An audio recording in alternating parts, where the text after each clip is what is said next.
Monggo. Bismillahirrahmanirrahim. Assalamualaikum warahmatullahi wabarakatuh. Waalaikumsalam warahmatullahi wabarakatuh. Marilah kajian ini kita buka bersama dengan membaca basmalah. Bapak yang saya hormati, ini kajian yang keempat ya. Kajian keempat. Pertama kita membahas mengenai ta'awudz, bismillah. Pengenalan dulu, pertama pengenalan tafsir. Iya. Brainstorming ya. Pengenalan tafsir. Ini jadi kajian ini adalah kajian tafsir, makanya itu tidak ada hubungannya dengan masalah perpolitikan ya. Tapi ini saya dihubungkan ya. Jadi yang kita bahas dari kajian akademik ya. Jadi kita insya Allah di sini semuanya niatnya ngaji, bukan niatan yang lain. Mudah-mudahan niatan kita ini Allah balas dengan pahala yang istimewa. Jadi selanjutnya sebentar. Jadi kajian ini itu diarahkan untuk waktu yang 90 menit. Jadi 90 menit. 45 menit ya. 30 ya, kalau 30 menit nanti ya, ditambah tanya jawab. Satu kali pelajaran itu 30 menit nanti presentasi, yang 15 menit itu diskusi. Tentunya diskusi itu yang berhubungan dengan materi awal. Nah, itu pengantar saya pada Pak Badawi di Bismillahirrahmanirrahim. Assalamualaikum warahmatullahi wabarakatuh. Alhamdulillah wassalatu wassalamu ala Rasulillah nabiyina Muhammad ibn Abdillah wa ala alihi wa sahbihi wa mawala. La haula wa la quwata illa billah. Raditu billahi rabbah wa bil islami dina wa bi Muhammadin nabiyya wa rasulah. Rabbi zidna ilma warzuqna fahma, amin. Kau ini kau cepat neng ngarep ya, neng cukup.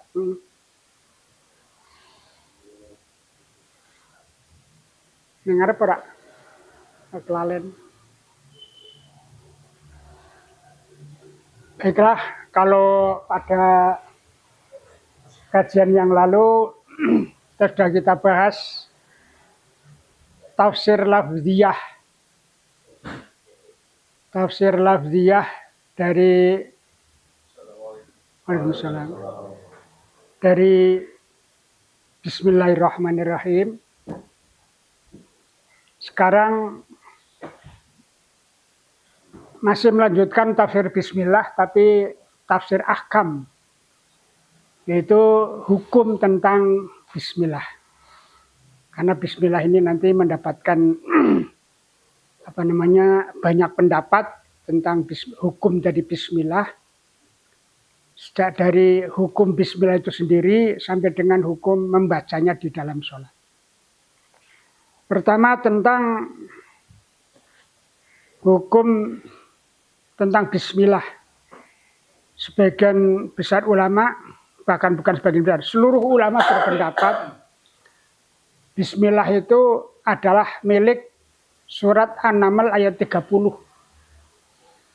Yang bunyinya innahu min Sulaiman wa innahu bismillahirrahmanirrahim. Ini adalah ketika Nabi Sulaiman mengirim surat pada Ratu Balqis, yaitu diawali innahu min Sulaiman, saja dari Sulaiman, wa innahu bismillahirrahmanirrahim, dan surat itu didahului dengan kalimat bismillahirrahmanirrahim. Ini jelas tidak ada yang membantah bahwa bismillah termasuk bagian dari surat An-Naml. Tetapi tentang bismillah apakah dia bagian dari atau satu ayat dari Fatihah atau tidak, ini yang kemudian banyak pendapat. Yang pertama adalah Imam Syafi'i itu mengatakan bismillah itu milik semua surat. Nah, sehingga makanya tiap surat ada diawali dengan bismillah, kecuali surat Al-Baro'ah. Al-Baro'ah atau surat Surat Al-Baqarah surat apa? At-Taubah. Nah, itu tidak didahului dengan bismillah. Kenapa tidak didahului dengan bismillah? Itu juga banyak pendapat. Ada yang mengatakan At-Taubah itu lanjutan dari surat Al-Anfal. Ya, tidak diberi bismillah. Jadi Imam Syafi'i mengatakan bismillah adalah merupakan ayat dari semua surat. Nanti Waalaikumsalam. Maka setiap mazhab yang memiliki pendapat nanti konsekuensinya adalah hukum bacaannya, hukum membacanya.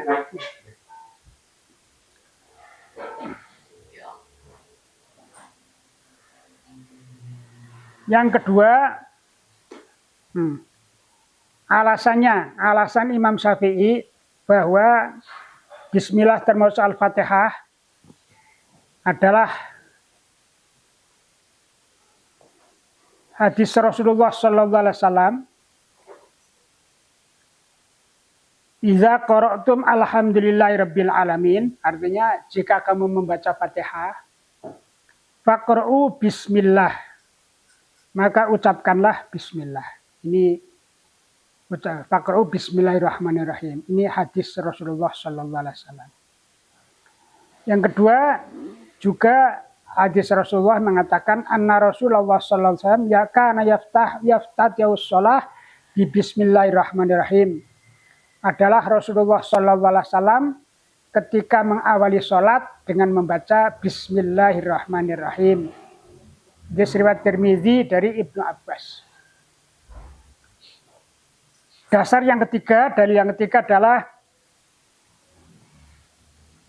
juga hadis Rasulullah riwayat Imam Bukhari dari sahabat Anas, kanat qira'atuhu maddan. Ketika ditanya Rasulullah bagaimana bacaan Rasulullah di dalam sholat, maka dijawab kanat qira'atuhu maddan. Bacaan Rasulullah dalam sholat itu panjang.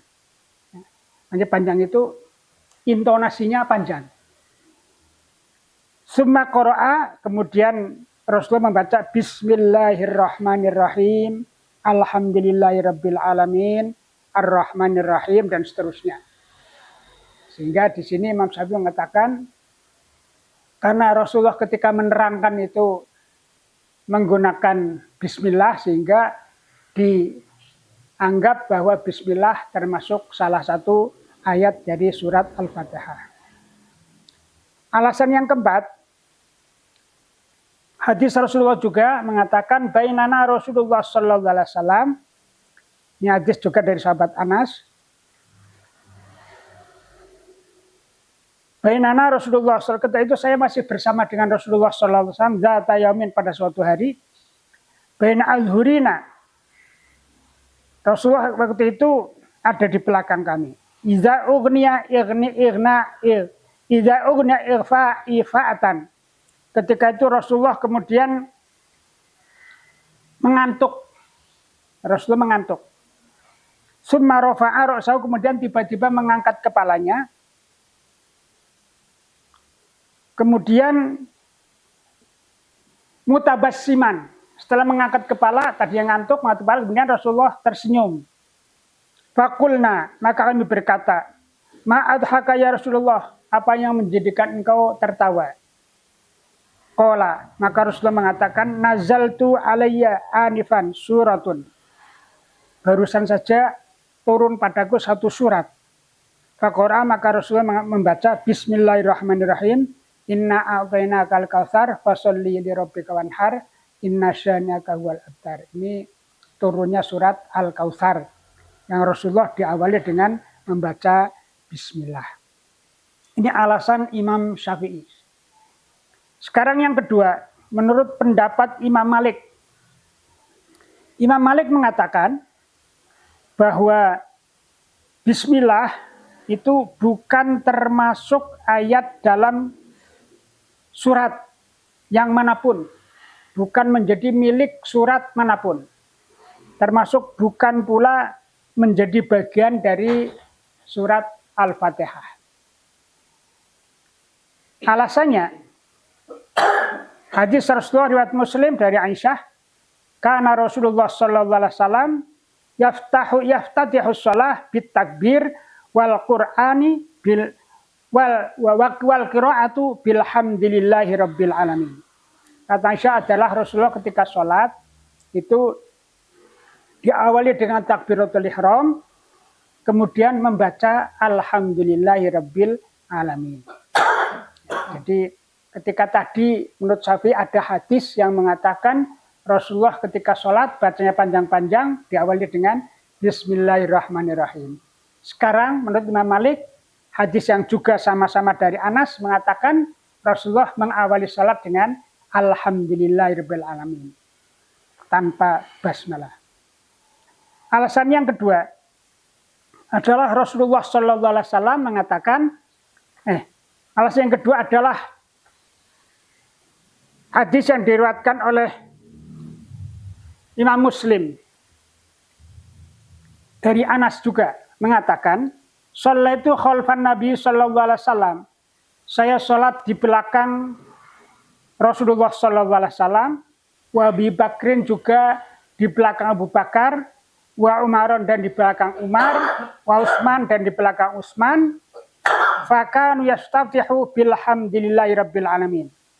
Kata Anas, mengikuti sholat dari Rasulullah dan 3 sahabat Abu Bakar, Umar, Utsman itu mereka mengawali sholat dengan mengucapkan Bismillahirrahmanirrahim tanpa membaca Bismillah.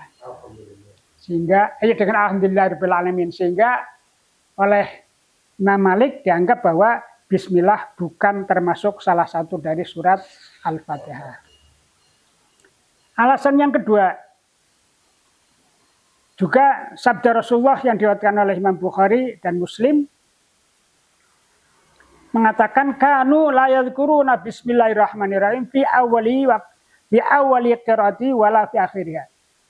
Adalah Rasulullah tidak pernah membaca bismillahirrahmanirrahim baik di awal surat maupun di akhirnya.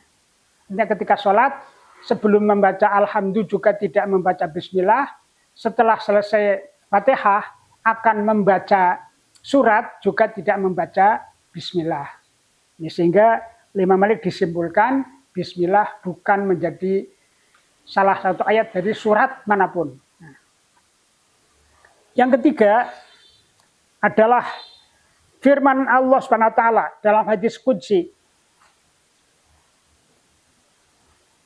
Kata Rasulullah, qala azza wa jalla, Allah berfirman, qasamtus sholatu baini wa baina abdi. Salat itu kata Allah aku bagi menjadi 2, yaitu menjadi bagianku dan menjadi hambaku. Wali abdi masalah, dan bagi hambaku apa yang akan dia minta. Faiza qala al-abdu alhamdulillahirabbil alamin. Ini hadis qudsi ini mengawali ketika hambaku membaca alhamdulillahirabbil alamin. Ya. Dalam hadis tidak dicantumkan ketika hambaku membaca bismillahirrahmanirrahim, tidak. Tapi langsung ketika hambaku membaca bismillahirrahmanirrahim, qala Allah Ta'ala. Allah berfirman, hamidani abdi. Hambaku sedang memujiku. Wa idza qala, dan ketika hambaku membaca ar-rahmanirrahim, qala Allah menjawab, asna alayya abdi. Hambaku sedang menyanjungku. Wa idza qala malik yaumiddin, ketika hambaku mengucapkan malik yaumiddin, qala Allah menjawab, majjadani abdi. Hambaku sedang mengagungkanku. Wa qala marratan fawadha ila abdi, atau dalam kalimat yang lain Allah berfirman, hambaku menyerahkan urusannya kepadaku. Wa idza qala iyyaka na'budu wa iyyaka nasta'in, ketika hambaku membaca iyyaka na'budu wa iyyaka nasta'in, qala hadza baini wa baina abdi. Ayat ini menjadi bagianku dan bagian hambaku. Wali abdi masa'ala, maka bagi hambaku apa yang dia minta, artinya akan aku penuhi. Wa idza qala, dan ketika hambaku membaca ihdinas siratal mustaqim siratal ladzina an'amta 'alaihim ghairil maghdubi waladdallin, haula'i li abdi, maka Allah mengatakan itu semua untuk hambaku. Wali abdi masa'ala, dan bagi hambaku apa yang mereka minta. Ini alasan Imam Malik yang mengatakan bahwa bismillah tidak menjadi bagian dari surat manapun.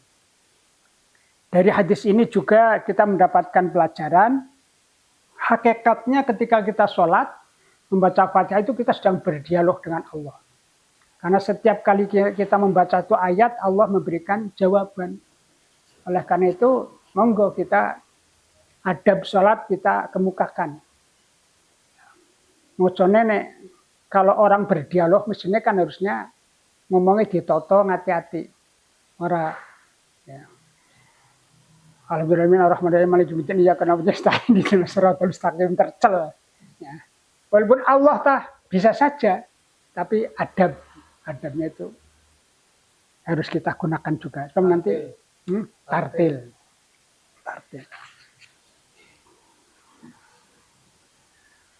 Yang ketiga, yaitu pendapat Imam Abu Hanifah mengatakan bahwa bismillah itu fungsinya sebagai pemisah antar satu surat dengan surat yang lain. Jadi sama dengan Imam Malik, tidak termasuk dari salah satu surat, tapi hanya merupakan pemisah dari antar satu surat dengan surat yang lain. Alasannya adalah satu hadis riwayat Abu Dawud. Kunna la na'rifu inqadha isur. Rasul pernah mengatakan, saya tidak tahu selesainya satu surat hatta tunazzila bismillahirrahmanirrahim, sehingga diturunkan lagi bismillahirrahmanirrahim. Yang kedua adalah hadis Rasulullah anna Rasulullah sallallahu alaihi wasallam kana la ya'rifu faslus sur hatta tunazzila alaihi bismillahirrahmanirrahim. Rasulullah tidak tahu batasan antar satu surat dengan yang lain kecuali ada bismillahirrahmanirrahim. Itulah pendapat para mazhab tentang masalah bismillah, hukum bismillah apakah termasuk surat Fatihah atau bukan. Sekarang tentu saja konsekuensinya karena mazhab berbeda pendapat, maka bagaimana kemudian prakteknya ketika kita sholat. Apakah bismillah harus dibaca atau tidak? Yang pertama, Imam Malik ini tahu pendapatnya pripun? Bukan. Menjadi surat jelma pun. Maka konsekuensinya Imam Malik mengatakan, kita dilarang membaca bismillah. Ekstrim ya. Ekstrim dilarang. Dilarang membaca bismillah ketika sholat fardu. Tapi ketika sholat sunnah diperbolehkan. Imam Abu Hanifah yang mengatakan bahwa bismillah itu menjadi pembatas antar surat, mengatakan bahwa ketika kita sholat itu boleh membaca bismillah dengan suara perlahan untuk setiap rakaat. Bismillahnya dibaca dengan sir. Imam Syafi'i otomatis konsekuensinya mengatakan bismillah harus dibaca setiap sholat sesuai dengan sholatnya. Kalau sholatnya jahar dibaca keras, kalau sholatnya sir juga bismillahnya dengan sir. Imam Ahmad bin Hambal berpegang bismillah harus dibaca perlahan. Dan tidak disunahkan membacanya secara keras. Ini beberapa pendapat ulama. Karena kita orang Muhammadiyah, bagaimana kemudian majelis tarjih? Majelis tarjih memutuskan kita tetap harus membaca bismillah di dalam sholat. Boleh di dalam sholat jahar, boleh dibaca sir, boleh dibaca jahar. Karena tadi hadis Rasulullah ada semua. Ada yang mengatakan saya di belakang sholat Anas, di belakang Rasulullah Abu Bakar Umar itu nggak pernah membaca bismillah. Ya. oleh Muhammadiyah, Rasulullah bukannya tidak membaca, tapi membaca dengan sir. Sementara Imam Syafi'i berarti lagi mengatakan ketika ditanya Rasulullah mengatakan Bismillahirrahmanirrahim, artinya jahar. Nah, sehingga dua-duanya itu bukan bertentangan, tapi tanawu, keragaman sholat. Sehingga tarjih itu membolehkan kedua-duanya.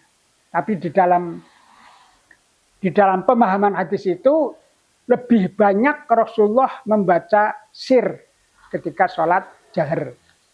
Apalagi ketika sholat sir otomatis. Ini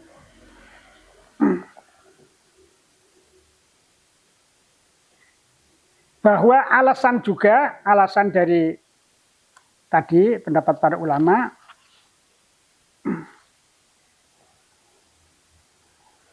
bahwa yang mengatakan bahwa dilarang membaca bismillah, ya karena bismillah itu bukan salah satu surat kok.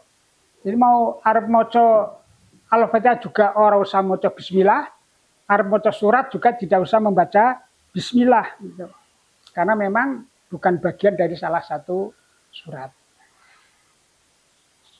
Saya kira itu kajian tentang hukum bismillah.